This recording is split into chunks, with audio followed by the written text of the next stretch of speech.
Shalom saudara-saudaraku, Bapak Ibu yang dikasihi oleh Yesus Kristus dimanapun kita berada. Salam jumpa kembali dalam renungan firman Allah hari ini. Namun sebelum kita mendengar firman Allah, mari kita persiapkan hati dan pikiran kita, memohon bimbingan Roh Kudus. Kita berdoa. Terpujilah Engkau Allah yang mengasihi kami. Oleh karena kasih-Mu, kami masih bisa mendengarkan firman-Mu dan bersekutu di dalam Tuhan. Walau kami tidak berada di satu tempat, tetapi kami percaya firman-Mu berkuasa atas seluruh kehidupan kami, atas orang-orang yang mau mendengar dan melakukan firman-Mu. Karena itu berikan kami Roh-Mu yang kudus untuk membimbing, menguasai, memberikan kami hikmat, supaya kami dapat menerima firman-Mu dan melakukannya sesuai dengan kehendak-Mu. Berfirmanlah Tuhan, agar kami boleh mendengarkannya. Dalam nama Yesus kami berdoa. Amin. Firman Tuhan yang menjadi renungan kita hari ini, Selasa 25 November 2025, diambil dari Ratapan 1 ayat 20. Demikian firman Tuhan. Ya Tuhan, lihatlah betapa besar ketakutanku, betapa gelisah jiwaku. Hatiku terbolak-balik di dalam dadaku, karena sudah melampaui batas aku memberontak. Di luar keturunanku dibinasakan oleh pedang, di dalam rumah oleh penyakit sampar. Dalam bahasa Batak, Iale Jehovah saita tak maha gogotaki, pola gusang butuhaku, jala dibaling ate-ateku di bagasan au. Ala mengguturi situ tuau, gabe punu au, dibahen podang sian ruar, dibahen hamatean, di bagasan jabu. Demikian firman Tuhan. Bapak, Ibu, saudara-saudari yang dikasihi oleh Yesus, saat kita menghadapi masalah yang berat, saat beban hidup menekan, entah karena kesalahan kita secara pribadi atau kesalahan yang diperbuat oleh orang lain, ataupun oleh karena bencana yang terjadi, atau karena kecelakaan. Bukan karena kesalahan kita, tapi karena ada yang melanggar aturan lalu lintas sehingga kita bisa mengalami kecelakaan yang parah Dan kalau misalnya seperti yang sering terjadi, tabrak lari, tidak ada yang bertanggung jawab, kita yang jadi korban.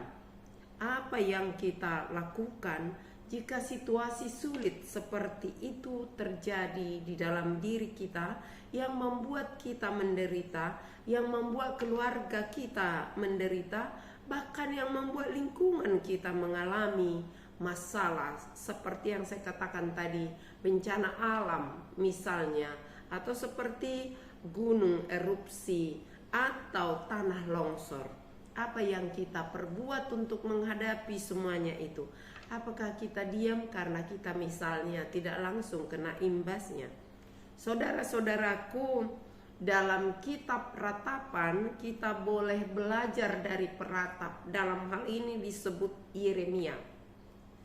Dalam kitab Ratapan kita boleh membaca, khususnya di pasal 1 Ratapan 1 ini, bagaimana Yeremia meratap.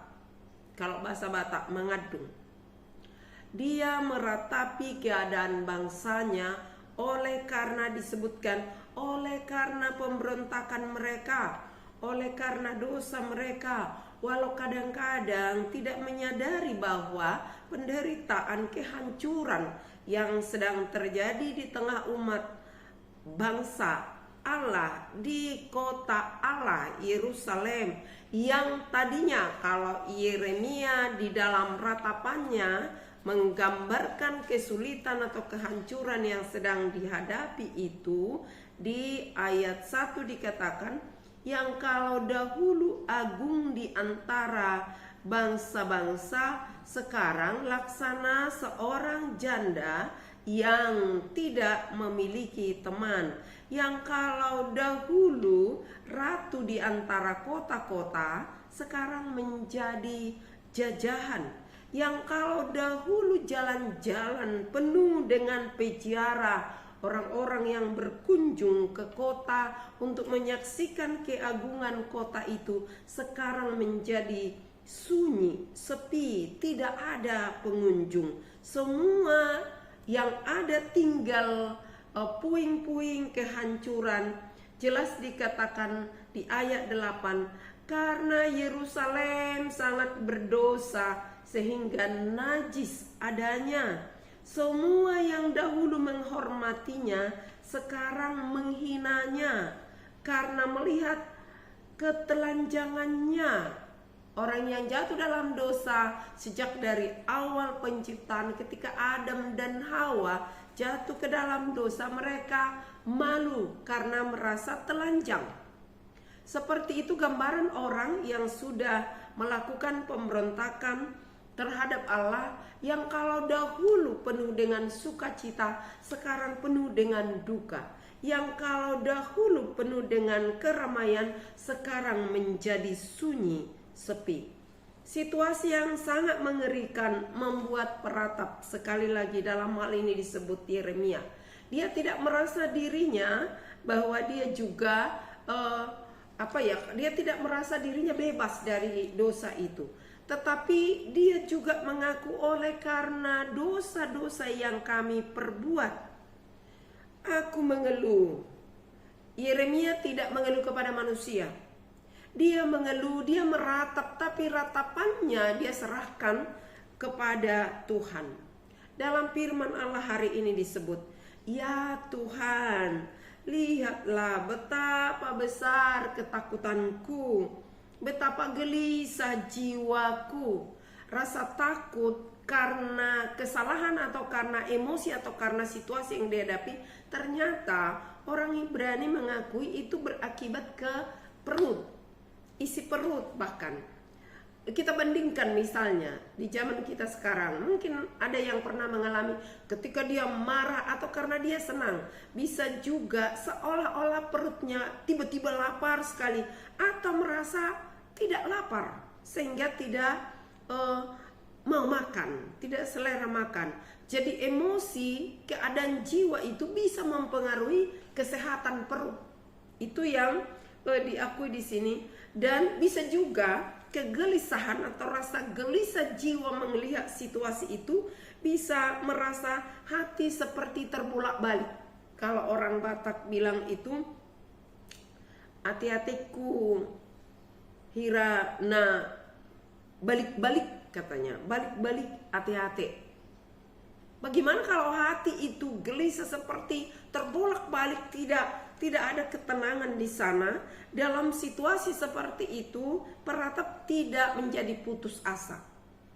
Dalam situasi seperti itu, justru peratap Yeremia berdoa, memohon belas kasih Tuhan dan berkata, "Ya Tuhan, lihatlah betapa besar ketakutanku, betapa dalam kegelisahanku." Keluhan dan ratapannya disampaikannya kepada Tuhan. Karena apa? Karena dia yakin hanya Tuhan yang dapat menolong, yang dapat memulihkan keadaan kota, keadaan Yerusalem yang sudah hancur itu. Yeremia tidak merasa diri benar dalam doanya. Dia juga memohon pertolongan, pengampunan dari Tuhan. Oleh karena itu saudara-saudaraku, firman ini mau mengajarkan kita, memang bisa karena kesalahan atau karena kesalahan yang diperbuat oleh orang lain, ataupun karena bencana seperti yang terjadi di negara kita akhir-akhir ini. Ada tanah longsor yang menimbun berbagai rumah dan tidak terlepas dari korban manusianya. Bahkan ada akhir-akhir ini di Jawa Tengah kita dengar berita sudah direlakan oleh keluarga karena jenazah yang tertimbun tidak ditemukan lagi, diikhlaskan. Apakah karena kita tidak ikut di sana merasakan itu secara langsung lalu kita tidak peduli? Apa karena erupsi gunung di Lumajang kita tidak merasakannya secara langsung lalu kita merasa tidak ikut ambil bagian dalam situasi yang sulit itu? Saudara-saudaraku, firman ini mau mengingatkan kita, sesulit apapun keadaan, datanglah pada Tuhan.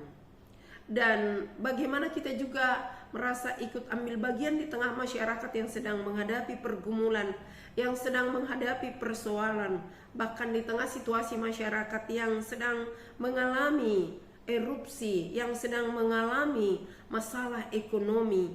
Karena itu semua berimbas atau ada dampaknya ke kita. Pelan-pelan atau cepat atau lambat pasti kita juga akan merasakan akibatnya. Kalau satu daerah, misalnya daerah pertanian mengalami bencana, akibatnya hasil pertanian itu juga kena imbasnya ke yang lain, bisa jadi harga-harga naik atau jadi sembako sulit ditemukan. Oleh karena itu dalam situasi seperti itu kita diingatkan, mari kita berdoa bersama-sama, memohon belas kasih Tuhan agar Tuhan memulihkan keadaan kita. Tuhan mau mendengar keluhan kita. Dia sendiri yang berfirman, "Berserulah kepadaku pada waktu kesesakan, aku akan meluputkan engkau." Tetapi ada di akhirnya, supaya engkau akan memuliakan aku. Mazmur 50 ayat 15. Yesus berkata, "Marilah kepadaku semua yang letih lesu dan berbeban berat, aku akan memberi kelegaan kepadamu." Matius 11 ayat 28. Firman ini hari ini mau menguatkan kita, menghibur kita, mengingatkan kita untuk selalu berharap kepada Tuhan. Tuhan mau memulihkan keadaan kita, keadaan bangsa kita, keadaan saudara-saudara kita yang sedang menghadapi bencana tanah longsor, erupsi gunung, banjir, dan berbagai masalah yang sedang terjadi. Rasa aman yang sulit ditemukan di situasi negara yang semakin maju juga tingkat kejahatan. Hampir tidak ada lagi tempat yang aman bagi anak-anak, baik di rumah, di lingkungan, penculikan bisa terjadi, dan segala macam persoalan.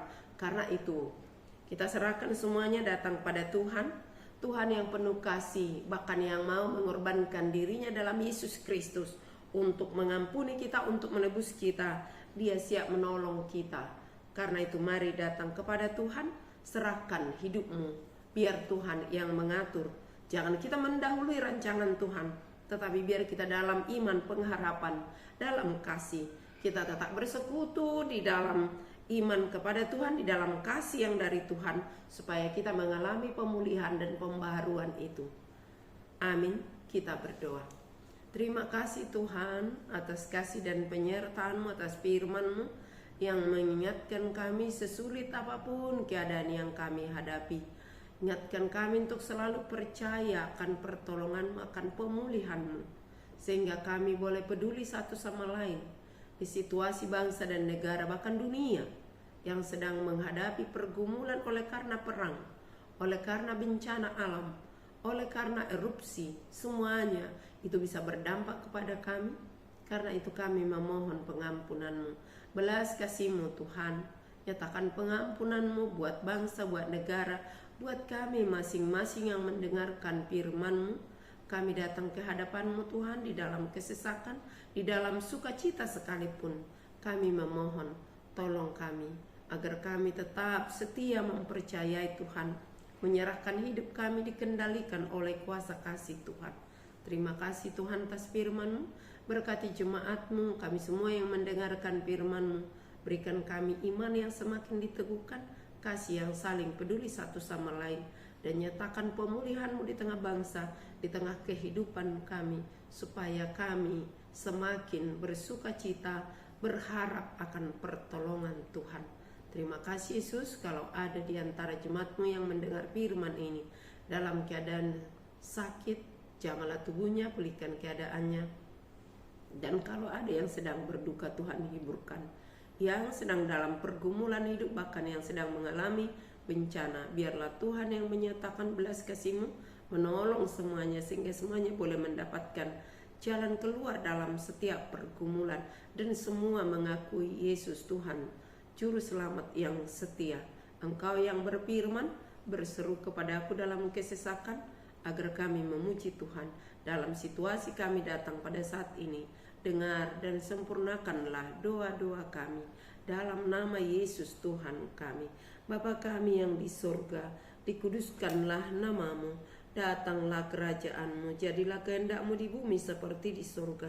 Berikanlah kami pada hari ini makanan kami yang secukupnya, dan ampunilah kami akan kesalahan kami, seperti kami juga telah mengampuni orang yang bersalah kepada kami.